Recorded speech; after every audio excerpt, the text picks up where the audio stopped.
Hi, I'm Tim. Welcome to Watchbox, and thanks for logging on. If you love this watch, email me, tmosso at thewatchbox.com. Your purchase and pricing email question line for buying this or any watch you see here on our channel or our website. Reach out to me directly. It's in the description below, tmosso at thewatchbox.com. And today, we are discussing an Omega launch from 2019 based on a limited edition from 2017.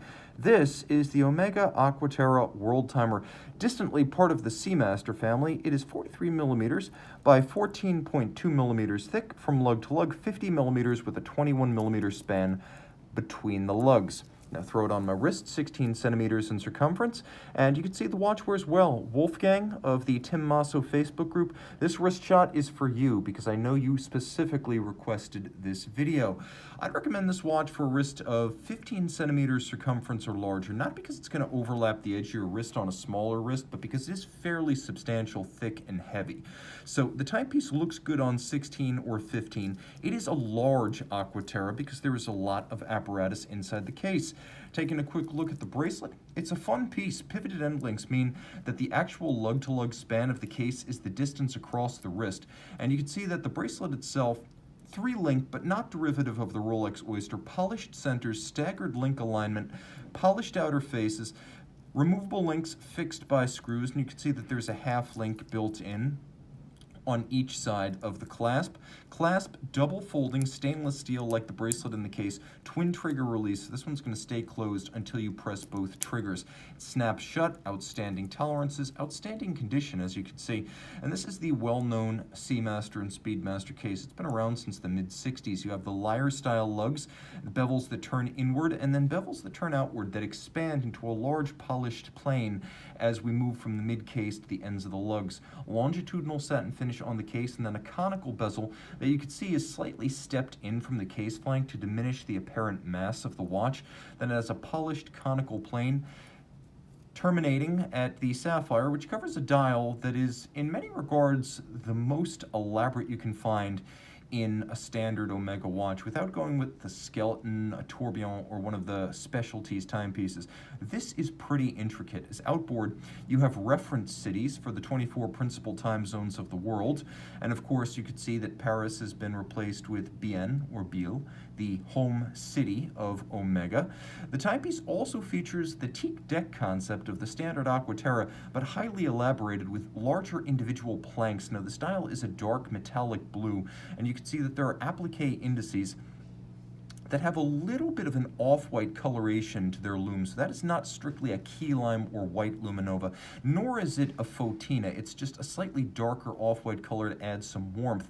Moving inboard, you can see there are tiny cyan indices pointing to the Worldtime reference ring, which sits outboard of a laser-ablated and oxidized titanium projection of the world. So let me screw the crown out. It is a screw-down crown. It is 150 meters water resistant. Now the first way you can manipulate this dial is the time zone function. This allows you to set the local time, and you can see that I am moving the date along with that local time. It's also important to note that there is a second setting mode, which is stop seconds. Now everything moves in sync, and you can see that is how I manipulate the 24-hour Worldtime reference ring. It's very easy to read. You simply read the time adjacent to your city of interest. So you can see right here, at the moment, it is 9 in the morning in Dubai. You just read the hour adjacent to your reference city, and then you refer to the central minutes. The time zone system is elegant, handsome, yes, derived from the Louis Cotier innovation, originally developed for Vacheron and Patek, but it looks suitable in an Omega, and this is, after all, a much tougher watch than any Worldtime Patek Philippe. Taking a quick look at the case back, you can see that it is caliber 8938, which is specific to this model and used on no other Omega. 60-hour power reserve, twin mainspring barrels. It has a very even torque release, so you don't have that big amplitude drop off after 24 or 48 hours like you do with a single barrel movement. The 60-hour power reserve and the even torque release, the benefit of the two barrels. It pivots on 38 joules, bidirectional automatic winding, so there's no unidirectional wobble. It's shock resistant thanks to a full balance bridge with a free sprung index, like a Rolex. Unlike a Rolex, it has a silicone hairspring that effectively renders it amagnetic. It beats away at 25,200 vibrations per hour, which is an artifact of the coaxial escapement, a system that improves short-term timing stability, long-term reliability, and actually increases power reserve slightly. Invented by British master watchmaker George Daniels in 1974, industrialized by Omega in 1999, it is now probably the most sophisticated escapement you can purchase for under $50,000. The movement is a master chronometer, which means it's tested in 6 positions as a fully cased-up watch. It meets the COSC standards, but it goes beyond, including winding efficiency, power reserve, water resistance, and anti-magnetism. It is a full test of the completed watch.